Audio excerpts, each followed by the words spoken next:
Assalamualaikum warahmatullahi wabarakatuh. Selamat sore, saudara-saudara sebangsa dan setanah air. Saya ingin mengangkat satu momentum nasional, yaitu Hari Kesaktian Pancasila tanggal 1 Juni 2021, di mana Hari Kesaktian Pancasila itu secara nasional tanggal 1 Juni itu di Hari Kesaktian Pancasila, lahirnya Pancasila, yaitu 1945. Nah, kita tahu Pancasila itu adalah dasar negara. Di samping dia Pancasila sebagai dasar negara, Pancasila itu adalah segala sumber hukum yang berlaku, digali dari kepribadian bangsa Indonesia. Kita tahu bahwa para penggali Pancasila itu sendiri adalah para pendiri negara, antara lain misalnya Insinyur Soekarno, Presiden RI yang pertama, termasuk juga penggagas daripada Pancasila itu, termasuk Mr. Supomo, termasuk Muhammad Yamin dan lain-lain sebagainya.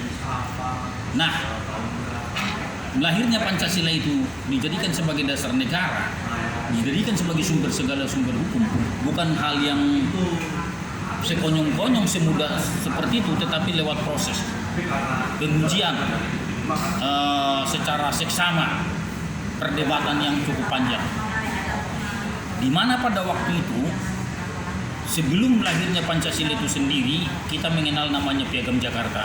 Dalam Piagam Jakarta ada 7 kalimat pada waktu itu dengan kewajiban syariat Islam bagi pemeluk-pemeluknya, khususnya yang beragama Islam. Terjadi perdebatan dengan saudara-saudara kita yang beragama Nasrani, khususnya bagian timur.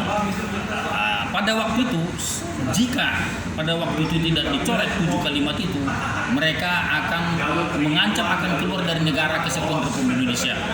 Nah, ini khususnya dari kalangan nasionalis. Akhirnya terjadilah pada waktu itu perdebatan antara nasionalis dengan agamis. Akhirnya dengan berat hati, khususnya kepada golongan agamis, akhirnya dengan demi persatuan dan kesatuan bangsa 7 kalimat itu dicoret.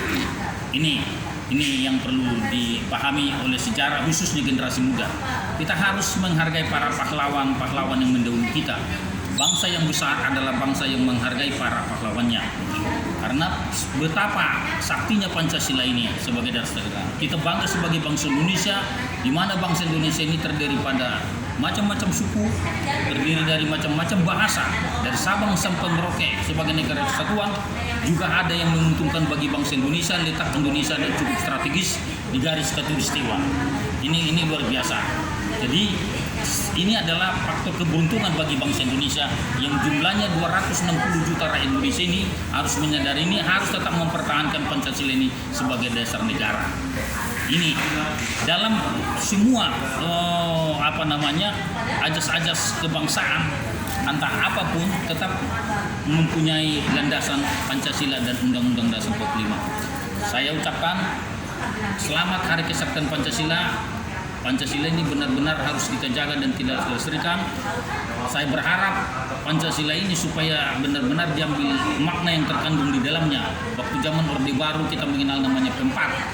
Saya yakin ke depan supaya Pancasila ini bisa tetap dilestarikan, akan diwajibkan mungkin semua pegawai negeri, ASN, karyawan-karyawan swasta, termasuk aparat penegak hukum, polisi, jaksa, hakim, termasuk advokat, harus menyadari rasa kebangsaan yang tinggi.